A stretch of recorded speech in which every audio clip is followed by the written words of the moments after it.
नमस्कार, आपके साथ मैं प्रदीप राज। डुगडुगी के प्राइम न्यूज में आपका स्वागत है। आइए बढ़ते हैं प्राइम खबरों की ओर।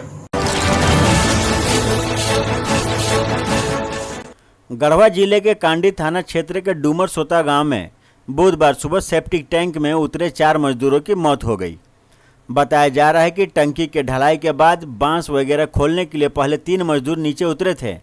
काफ़ी देर तक अंदर से आवाज़ नहीं आने पर चौथा मजदूर भी उन्हें देखने नीचे उतरा, तभी दम घुटने से चौथे मजदूर की भी मौत हो गई।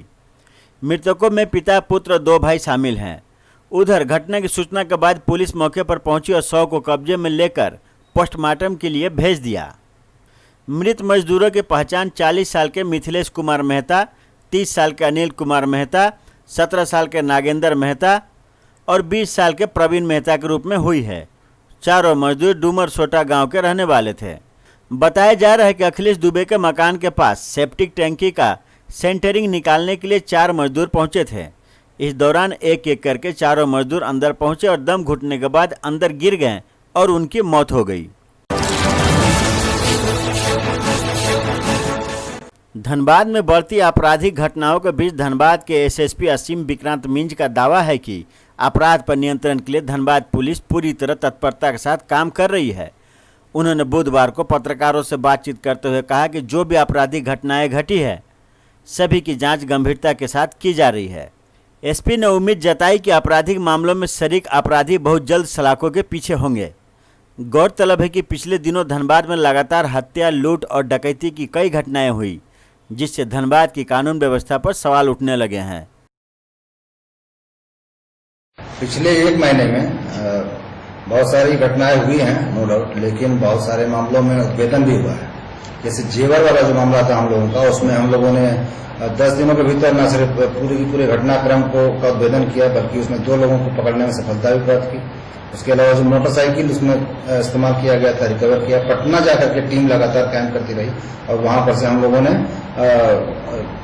इस तरह के जो इस पर्टिकुलर केस में जो लोग थे उनको गिरफ्तार करने में सफलता मिली है। उसमें भी बहुत जल्द जो भी बचे हुए मामले हैं उनका उद्भेदन कर लिया जाएगा। निश्चित रूप से जो भी घटना हुई है पिछले कुछ एक दिनों में, कुछ एक मामलों में हम लोगों ने पकड़ा भी है और जो बचे हुए मामले हैं उसमें भी निश्चित रूप से हम लोग अपराधियों को पकड़ करके उनको सलाखों के पीछे भेजेंगे। बेरमो उपचुनाव के लिए भारतीय जनता पार्टी प्रत्याशी योगेश्वर महतो बाटुल और महागठबंधन की ओर से कांग्रेस के अनूप सिंह ने बुधवार को नामांकन किया। दोनों नेताओं ने तेनुघाट स्थित बेरमो अनुमंडल कार्यालय में निर्वाची पदाधिकारी को अपना नामांकन पत्र सौंपा। बेरमो विधानसभा सीट पर हो रहे उपचुनाव में भाजपा और कांग्रेस के बीच सीधा मुकाबला होने की संभावना है। बता दें कि 2019 में यहां से जीते कांग्रेस के राजेंद्र सिंह का निधन होने के कारण इस सीट पर उपचुनाव हो रहा है। भारतीय जनता पार्टी ने 2019 में राजेंद्र सिंह से पराजित योगेश्वर बाटुल को अपना प्रत्याशी बनाया है। जनता का विश्वास हमने पहले भी हासिल किया है और जो 9 महीना का कार्यकाल इस सरकार का रहा है, इस सरकार के कार्यकाल में जो लोगों ने इस बात को अनुभव किया है और ठगा महसूस कर रहा है, वो चाहे पारा शिक्षक का मामला हो, आंगनबाड़ी केंद्र का हो, युवाओं को जो रोज़गार देने की बात थी या रोज़गार नहीं यदि दे पाए तो हम 5,000 और 7,000 रुपया पर मंथ भत्ता देंगे, वो कहीं आसार दिखाई नहीं पड़ता है। बल्कि मुख्यमंत्री ने तो स्पष्ट किया कि हम 5,000 रुपया सालाना देंगे कि नहीं देंगे ये कहना बड़ा कठिन है, अभी उस पर कोई दिखाई नहीं पड़ रहा है। हम गठबंधन के साथ मिल करके और बेरमो के विकास को गति देंगे और एक समृद्ध बेरमो बनाने का काम करेंगे।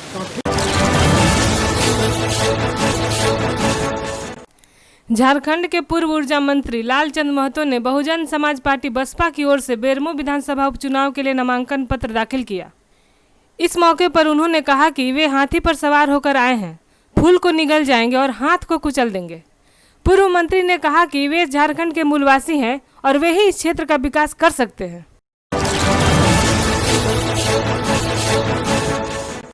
वंशवाद नहीं, मैं अपने पिता के अधूरे कार्यों को पूरा करने आया हूं। बेरमो विधानसभा उपचुनाव को लेकर महागठबंधन के प्रत्याशी अनूप सिंह ने तेनुघाट एसडीएम कोर्ट में नामांकन के दौरान पत्रकारों से कहा। अनूप सिंह ने कहा कि मैं युवा हूं और युवाओं के सपनों को पूरा करना मेरी प्राथमिकता है। प्रत्याशी ने जीत का दावा किया।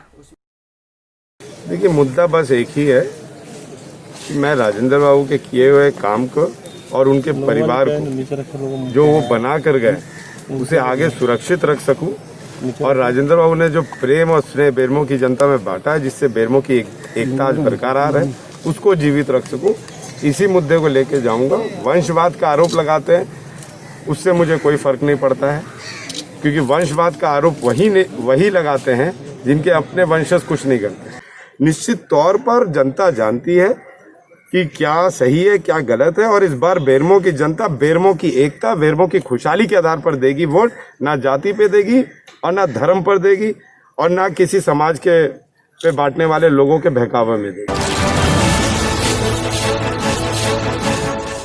आसनसोल दुर्गापुर पुलिस कमिश्नरेट के कुल्टी थाना अंतर्गत विभिन्न इलाकों में चोरी हुई 25 मोबाइल फोन पुलिस ने बरामद कर उनके मालिकों को सौंप दिया।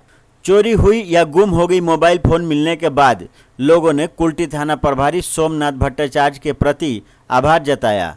पुलिस ने साइबर तकनीक के माध्यम से चोरी हुई या गुम हुई स्मार्टफोन के लोकेशन का पता लगाया और उसे बरामद किया। पुलिस ने फोन के मालिकों को थाने में बुलाकर उनका फोन सौंप दिया।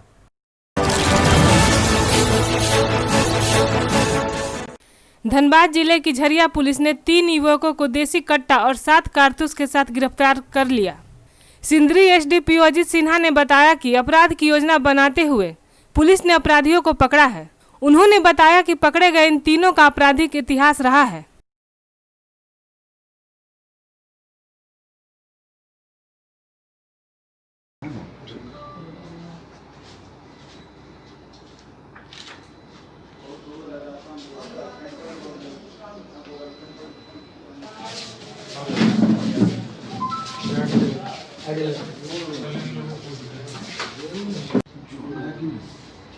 ये 13/10 की रात्रि को पुलिस निरीक्षक सह थाना प्रभारी झरिया को सूचना प्राप्त हुई कि कुछ संदिग्ध जो है हथियार से लैस होकर कुछ बड़ी घटना को अंजाम देने के फिराक में ऐना तालाब के पास हैं।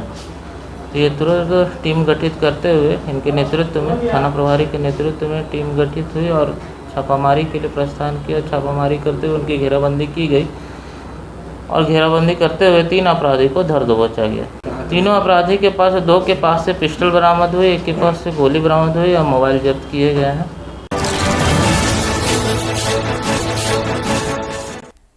बीसीसीएल एरिया 12 के बसंती माता कोयलरी में पुनर्वास एवं मुआवजे की मांग को लेकर मजदूरों ने प्रदर्शन किया।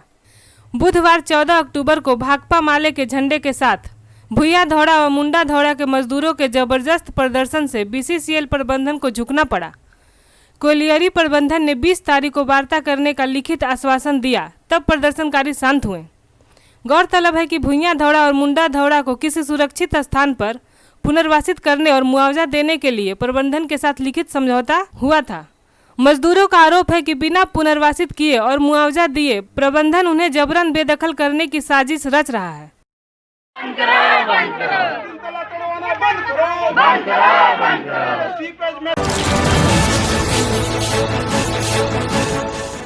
राज्य के 5 जिले ऐसे हैं जो जल्द ही कोरोना मुक्त हो सकते हैं। इन जिलों में कोरोना संक्रमितों की संख्या 100 से नीचे पहुंच गई है।